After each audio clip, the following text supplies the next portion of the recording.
নমস্কার, আমি রাখি বর্মন। আপনাদের সামনে আমি একটা ছোট্ট কবিতা নিয়ে উঠেছি। কবিতার নাম অবাধ্য মেয়েবেলা, লেখিকা দেবলীনা চ্যাটার্জি।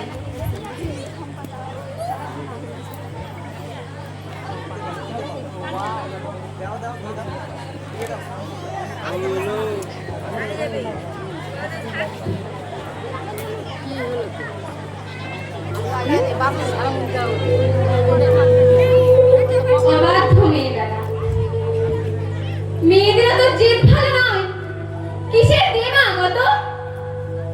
মেয়েরা একটু শান্তই ভালো, লক্ষ্মী দেবীর মতো। সব খসে কদিন পরেই পরের বাড়ি যাবি, তখন এত নাক শীতকালে কি দিয়ে ভাত খাবি?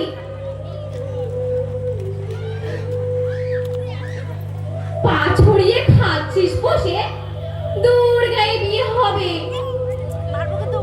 এ মা, তোর শ্যামলা যে রং, পাত্র পাওয়া যাবে?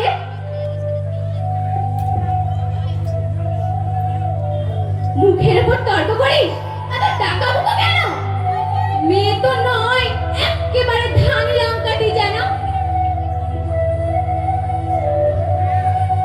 এ কথাগুলো আমরা মেয়েরা প্রায় সকলেই শুনে থাকি, কেউ কম শুনি, কেউ বা বেশি, কেউ কখনো কয়েকটা হাতেও বলি।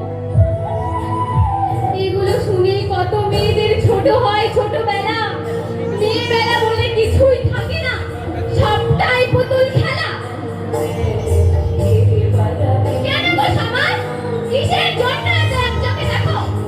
নারীদেরও সরল ছেলেবেলায় থাকে, সেসব হিসেব রাখো।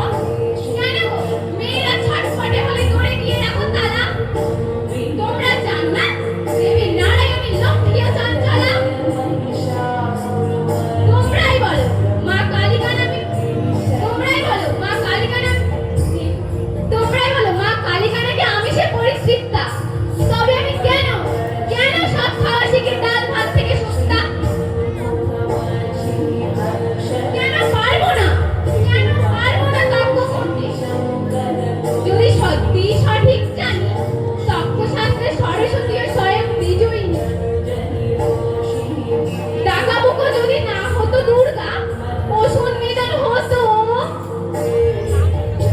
সাধারণ মেয়ে সাহসী হলে ধানি লঙ্কার মতো। অনেক হয়েছে, অনেক হয়েছে, ছাড়ো হে সমাজ, এক চোখামিটা ছাড়ো। শিশুদের মাঝে লিঙ্গ নামেছে, ওদের শিশু বিচার করো। সময় এসেছে, সময় এসেছে, মেয়েদের পায়ে বেরি করে দাও গোলাম।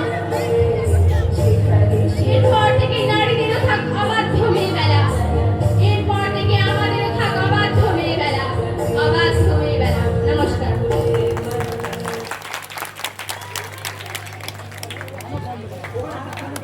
সুন্দর, ধন্যবাদ রাখি বর্মন।